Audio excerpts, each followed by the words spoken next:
the extraordinary city of Venice, Queen of the Adriatic. Behind the elegant facade of its famous domes and canals lies the dramatic history of a 1,000-year empire, a maritime republic, and formidable naval power. But this great city had unlikely origins. At the height of the Roman Empire, these coastal lagoons were home only to small fishing communities. But in the 5th century AD, the Western Roman Empire was overrun by barbarian tribes. As Italy became a battleground for Huns, Goths, Eastern Romans, and Lombards, many sought refuge among the lagoons.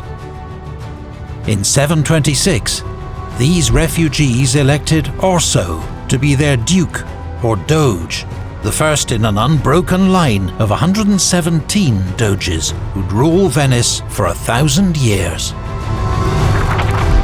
For nearly 200 years, much of Italy was ruled by a resurgent Eastern Roman or Byzantine Empire. Its Italian province, known as the Exarchate of Ravenna, fell to the Lombards in 751. Only Venice held out, protected by its lagoons. Answering the Pope's call for aid, Charlemagne and the Franks came to Italy and crushed the Lombards, but they also failed to take Venice.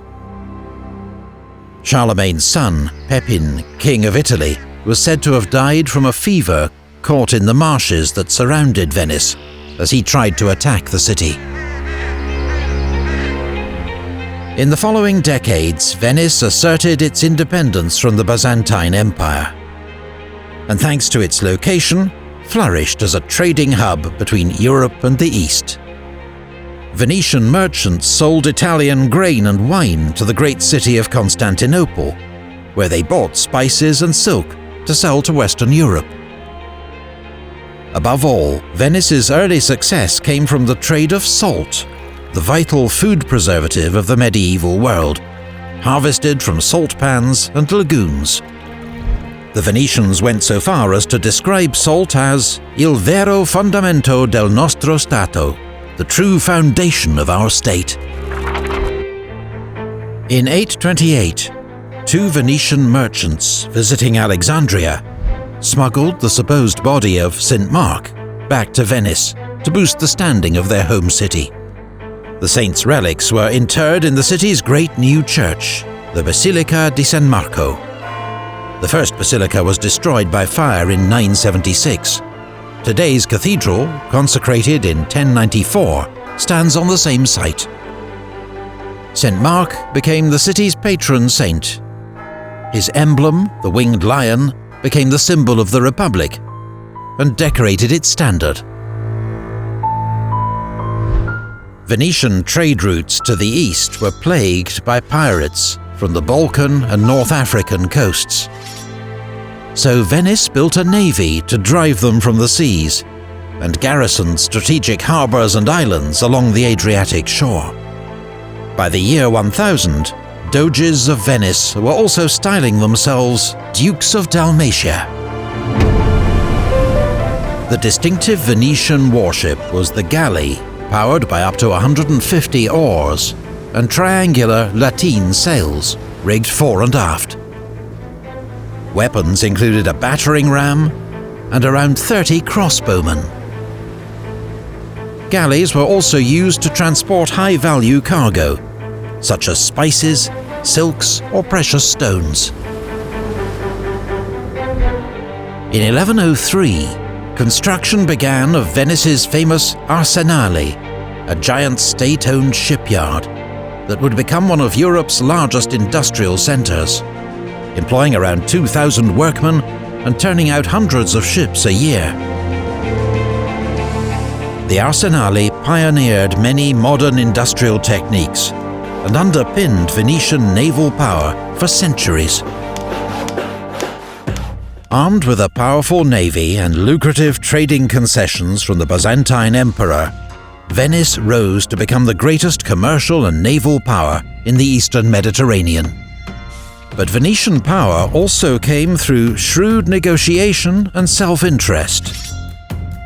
This was the age of the Crusades, and Venice was closely involved with Crusader states as allies and trading partners. In 1202, the Fourth Crusade arrived in Venice, seeking ships to take them to Egypt, but with no money to pay for them. Doge Enrico Dandolo sensed an opportunity. In exchange for loans, he first persuaded the Crusaders to capture Zadar for Venice. Then, relations having soured between Venice and the Byzantines, to attack Constantinople itself. In 1204, the world's greatest Christian city was sacked and plundered by self-proclaimed warriors of Christ. Venice took its share of the loot, including most famously 4 bronze horses from the Hippodrome of Constantine, which found a new home on the facade of St. Mark's Basilica in the center of Venice.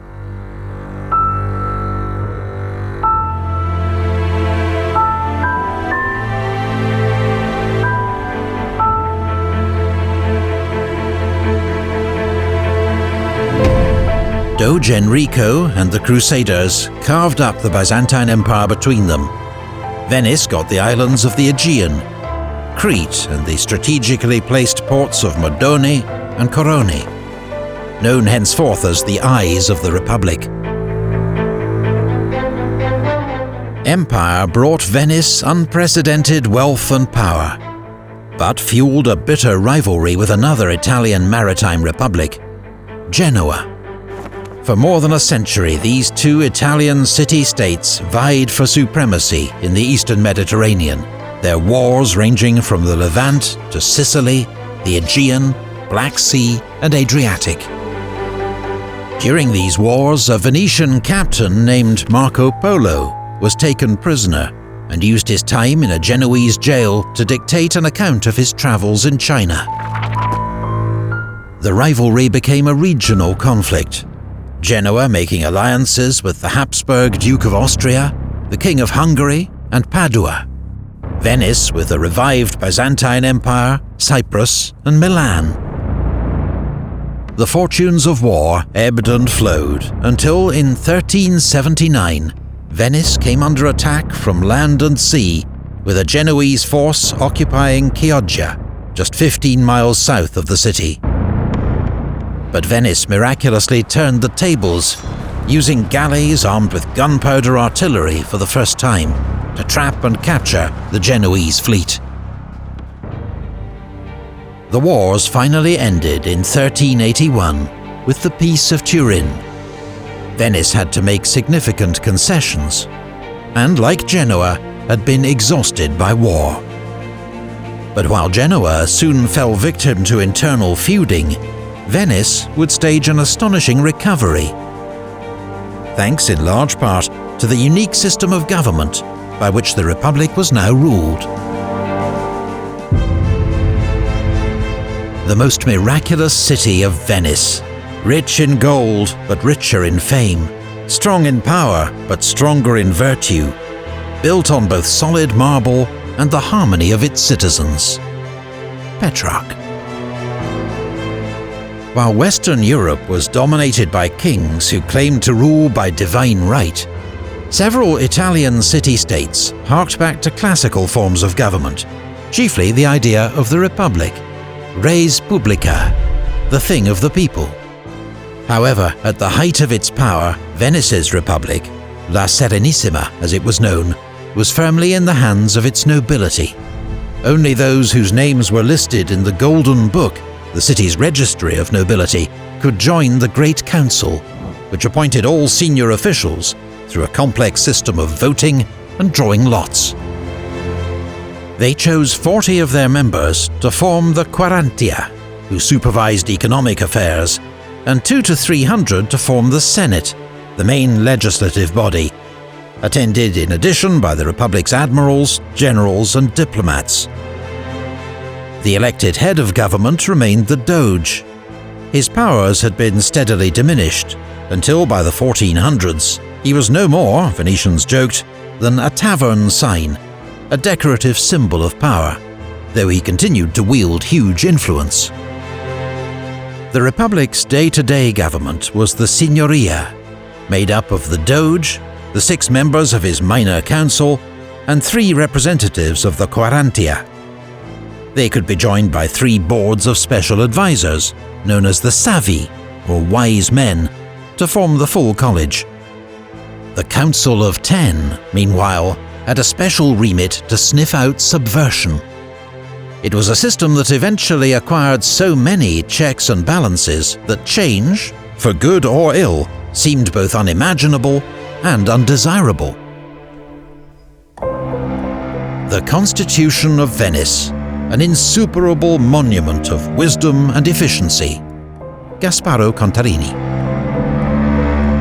Over time, an idea developed across Europe that Venice's constitution contained the 3 classical forms of government: democracy, oligarchy, and monarchy, in perfect balance, and so ensured social harmony and stability. The myth of Venice, as this became known, overlooked the Republic's healthy tradition of attempted coups, rampant corruption, and social tension. But the Venetians did achieve something rare in the medieval and Renaissance world: a durable, stable, and effective government. The Serene Republic had one further strikingly modern feature: the best diplomats in Europe, skilled ambassadors in every capital and court, sending information back to Venice in secret code from across the continent. Venice would need every advantage, for the years ahead would be dominated by bitter wars with her Italian neighbours and new challenges to her empire. You Venetians are very wrong to disturb the peace of other states, rather than to rest content with the most splendid state of Italy, which you already possess. If you knew how you are universally hated, your hair would stand on end. You are alone, with all the world against you. Galeazzo Sforza. For centuries, Venice had stood apart from the territorial wars of her Italian neighbours, focusing instead on her maritime empire.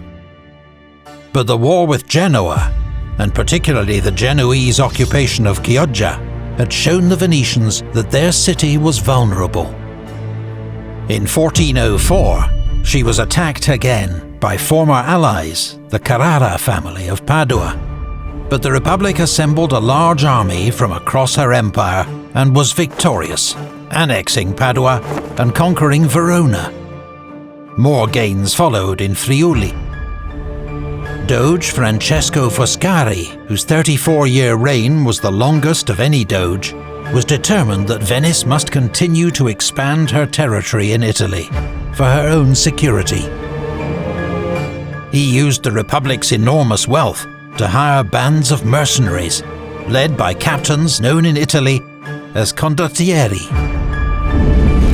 Their name came from the Italian word condotta, or contract, and they had been an important feature of Italian warfare since the 1300s. Initially, these mercenary bands were led by and made up of foreigners: Catalans, Germans, Hungarians, even Englishmen. But by the 1400s, Italian condottieri were leading these armies, waging wars on behalf of competing states, and sometimes even conquering Italian states for themselves. Condottieri would often switch their allegiance to the highest bidder. Their soldiers were equally disloyal and notoriously unruly. Since they fought for nothing but personal gain, and often switched sides, they had no interest in slaughter, and so their battles were often theatrical and virtually bloodless affairs. The ambitions of the Venetian Doge and his condottieri put Venice on a collision course with the leading power in northern Italy, the Duchy of Milan. A long war began between the two states and their allies, with the Venetians winning a great victory at Moclodio. In the treaty that followed, Venice gained yet more territory, pushing west past Bergamo to the River Adda. But war soon broke out again. For nearly 3 decades, northern Italy was ravaged by bands of mercenaries. Their leaders were immortalized by the great artists of the day, men such as Francesco Sforza and Bartolomeo Colleoni. Finally, by the Peace of Lodi, Venice secured her Domini di Terraferma, her mainland state, to go with her Stato da Mar, her overseas empire. 40 years of relative peace followed. Shattered in 1494, when the King of France, Charles VIII, invaded Italy with a large army. His goal? To enforce his hereditary claim to the Kingdom of Naples. But his actions united even bitter enemies like Milan and Venice against him. The Italian states formed the League of Venice, led by the Borgia Pope Alexander VI, and fought King Charles at Fornovo, but could not prevent his escape back to France. It was the beginning of a long conflict, known simply as the Italian Wars, which saw northern Italy become the primary battleground in the bitter contest between the kings of France and the Habsburg emperors. It was fought against the backdrop of the Italian Renaissance and Protestant Reformation, a complex and sprawling conflict that would last 6 decades. The early display of Italian unity was short-lived. Venice soon switched sides, allying with the King of France against Milan in order to share in the spoils of her defeat. Venetian ambition was now regarded as a major threat by her Italian neighbours. Of these, none was more ruthless than the Pope. Pope Julius II, the man who commissioned Michelangelo to paint the Sistine Chapel and created the Pope's famous Swiss Guard, was determined to crush Venetian power. Venice, he declared, would be returned to the status of a fishing village. Pope Julius issued a papal decree excommunicating the entire Venetian Republic, a bold move that effectively declared open season on the Venetian state, its assets and citizens. He also assembled a formidable alliance against Venice, the League of Cambrai, the mightiest ever faced by a single Italian state. Venice faced an existential threat. In 1509, at the Battle of Agnadello, her forces suffered a crushing defeat at the hands of the French king. One contemporary, the Florentine diplomat Niccolò Machiavelli, wrote that Venice had lost in one day what it had taken her 800 years to conquer. However, the Italian wars were notorious not just for their many atrocities, but their shifting alliances, twists and turns. Within a year, the Pope had switched sides, forming an alliance with Venice to fight the French. Then Venice switched sides, siding with France against the Pope, and helping to win a crushing victory over the Pope's Swiss mercenaries at Marignano. Just 8 years after Venice faced destruction by the League of Cambrai, the Treaty of Noyon restored nearly all her former territories. The Republic had run the gauntlet of foreign powers and formidable alliances. But through sharp diplomacy, political flexibility, and a little good fortune, she had survived. It is the most triumphant city that I have ever seen. Philippe de Comines. Despite the long years of war, the Venetian Republic was a driving force of the Italian Renaissance, and the 15th and 16th centuries were its golden age. Venice was home to great Renaissance painters, such as Giovanni and Gentile Bellini. Vittorio Carpaccio,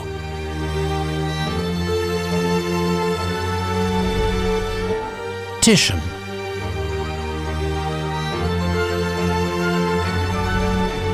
and Tintoretto. Architects like Palladio, and scholars like Francesco Barbaro. He was one of the new humanists who devoted their lives to the rediscovery, study and sharing of texts from ancient Greece and Rome. Venice became a beacon for the greatest European minds of the age.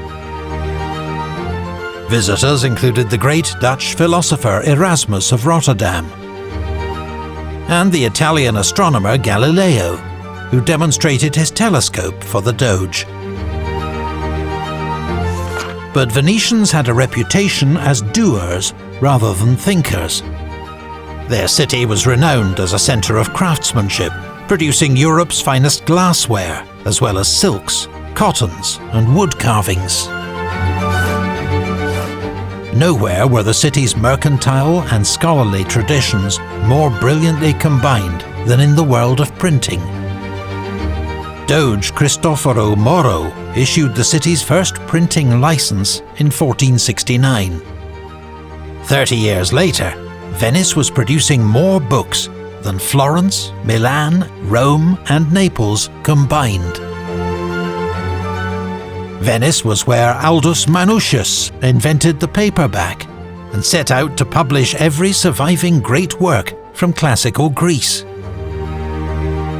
By the end of the 15th century, Venice was the printing capital of the world.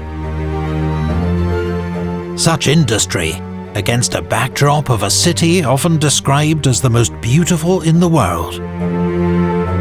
The Venetians combined Renaissance architectural ideals with their city's unique lagoon setting and created a masterpiece.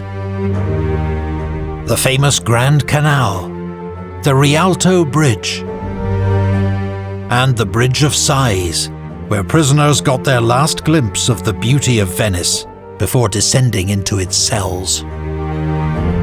And all along the Grand Canal, the palaces of the city's great merchant families. Because for all its grandeur, business here was never less than cutthroat.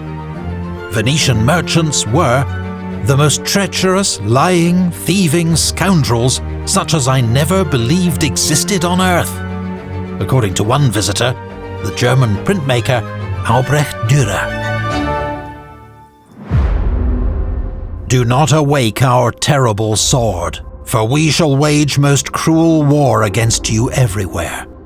Neither put your trust in your treasure, for we shall cause it suddenly to run from you like a torrent. Beware, therefore, lest you arouse our wrath. Ottoman Sultan Selim II to the Signoria of Venice. While Venetian culture flourished, across the seas her empire faced a new and terrible threat.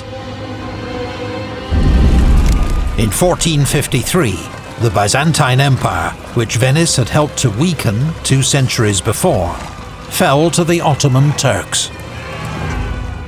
Initially, the relationship between Venice and the Ottomans was businesslike. Venetian merchants were allowed to remain in Constantinople, with the same trading privileges they'd always had under the Byzantine Empire. But there could be no illusions about the Turks' next target. Ottoman Sultan Mehmed the Conqueror had the Venetian Empire firmly in his sights. The onslaught was not long in coming. Argos and Negroponte fell first, as Venice struggled to defend her empire against Ottoman military might. This conflict would last, on and off, for more than 2 centuries. The Venetian fleet, once so dominant, was overwhelmed by Ottoman naval forces, led by skilled admirals such as Hayreddin Barbarossa. By 1500, even the twin eyes of the Republic, Modone and Corone, had been put out. Successive doges could only watch on, powerless, as the Venetian power base in the east crumbled. In 1570, the Ottomans came for Cyprus. The garrison of Famagusta only surrendered after an 11-month siege. In violation of the terms of surrender, the Venetian commander, Marcantonio Bragadin, was flayed alive. After a century of Venetian defeats, efforts to form a Christian alliance against the Ottomans finally paid off, and the Holy League, led by Venice and Spain, sent a powerful fleet east. They met the Ottomans in the greatest galley battle in history, at Lepanto. The Venetians, fired on by their desire to avenge Bragadin's terrible death, led the Christian fleet to a stunning victory. But for all its fame, Lepanto did little to shift the balance of power in the Mediterranean. The Ottoman onslaught had been merely blunted, not defeated. The dominion of Crete is Italy's outer defence, the gate whereby the insidious force of the Turk may penetrate, to the great hurt of the major part of Europe. Venetian ambassador Giovanni Sagredo to Oliver Cromwell. A period of peace followed, but Venice was now a fading power. The Republic's prestige had always been linked to her dominance of the seas, but this was in steep decline. Crucially, she'd fallen behind in shipbuilding technology.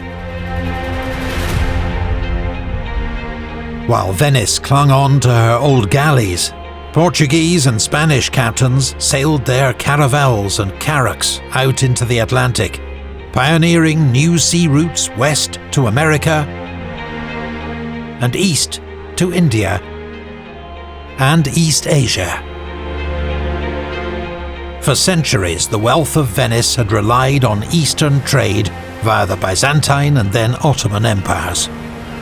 Now, she had been cut out. And while Venice fought costly wars in Italy and the Mediterranean, the city was repeatedly ravaged by plague. The Black Death of 1348 was the first, but outbreaks in 1575 and 1629 were almost as lethal, each killing about a third of the city's population. The government did what it could to prevent the spread of infection. Residents were ordered to stay home, though an exception was made for the funeral of the city's most famous artist, Titian. New arrivals had to isolate themselves aboard ship for 40 days, the quarantena. That's the origin of quarantine. With Venice weakened by war and plague, the Ottomans sensed an easy victory. In 1645, they attacked Venice's last major overseas possession, Crete. The Republic rallied.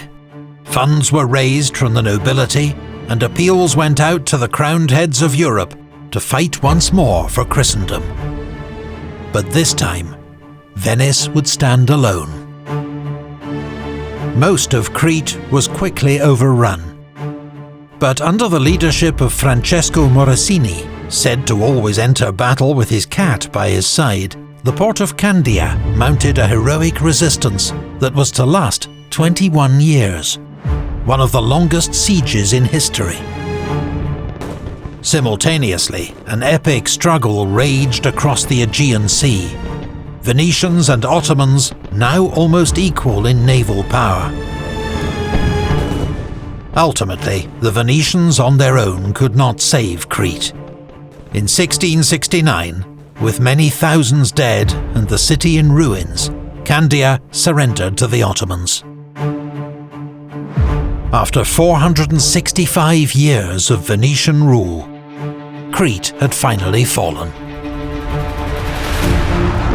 15 years later, Venice and Doge Morosini had their chance for revenge.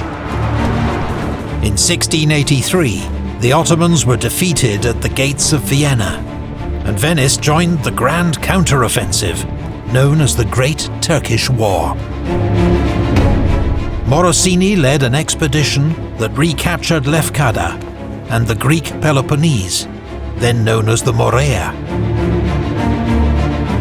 But during the Venetian siege of Athens, one of their shells hit the Parthenon, where the Ottomans were storing ammunition. The resulting explosion tore through the 2,000-year-old temple, smashing columns and collapsing the roof. Venice's restored empire in Greece did not last long. By 1714, the Ottomans had recovered sufficiently to launch a swift campaign that reconquered the Morea. This, the seventh war between Venice and the Ottoman Empire, would prove the last. The reason was simple. Venice was no longer a Mediterranean power.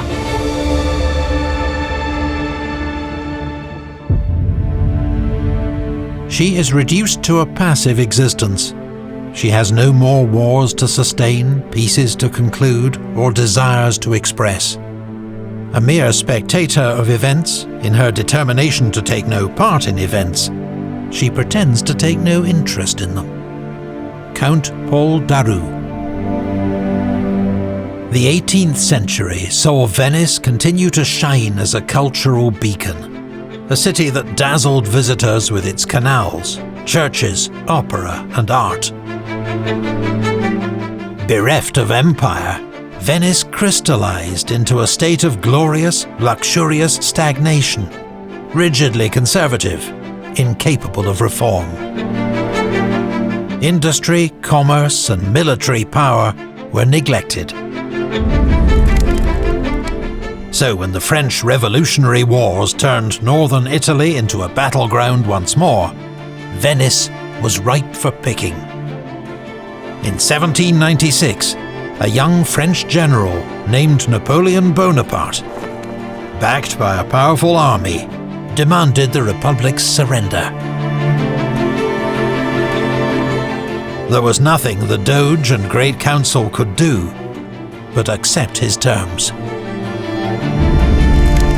The French, assisted by Italian revolutionaries, tore down symbols of the Ancien Régime and La Serenissima's proud history as an independent republic.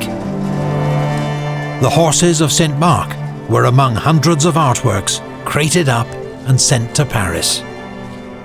At the Feast of Liberty, the insignia and robes of the last Doge and the famous Golden Book were brought to the Piazza San Marco and burned. 1,000 years of Venetian independence was at an end. Venice was awarded to Austria in 1797, later incorporated into Napoleon's Kingdom of Italy, and then, after his defeat, returned to Austria as part of the Kingdom of Lombardy-Venetia. But Venetian patriotism had not been completely snuffed out.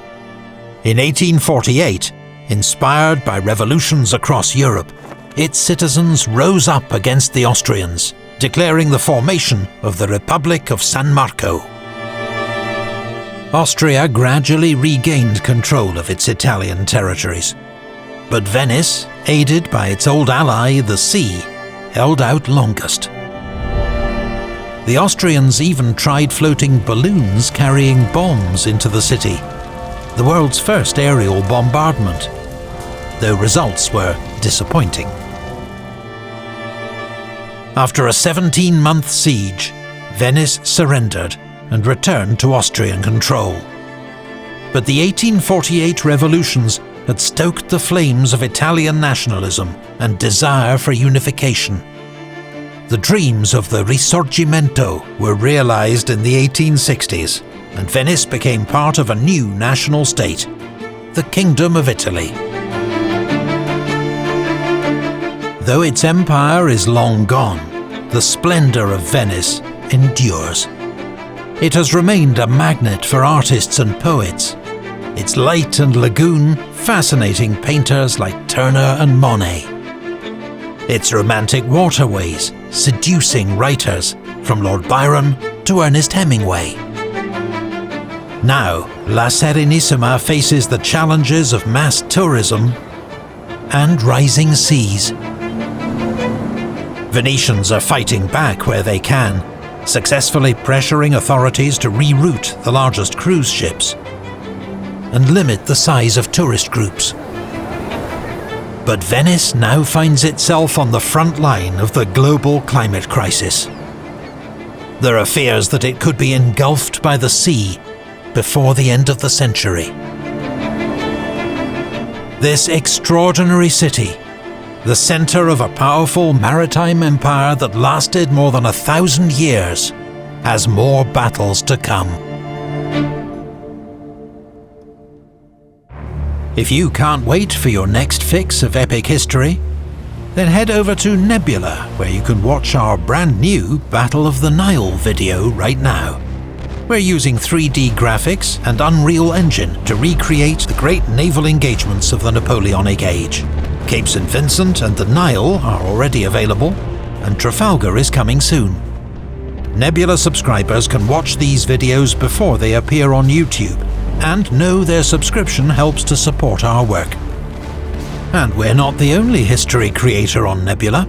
The history homepage shows just how much Nebula has to offer, including Nebula Originals, exclusive series only available to subscribers. If you liked our history of the Venetian Republic and its wars with rival powers, then we'd highly recommend Real Life Law's Modern Conflicts series. Across dozens of episodes, they examine more recent global conflicts, from the Chechen wars of the 1990s right up to the ongoing war in Ukraine, taking an in-depth look at their root causes and major military developments. All these Modern Conflicts episodes are Nebula Originals, so you can't watch them anywhere else. For those that don't know, Nebula is a prestige streaming service built by creators for those who want to leave the clickbait, ads and algorithm behind. On Nebula, you'll find only hand-picked creators you can trust, working hard to create original, quality content.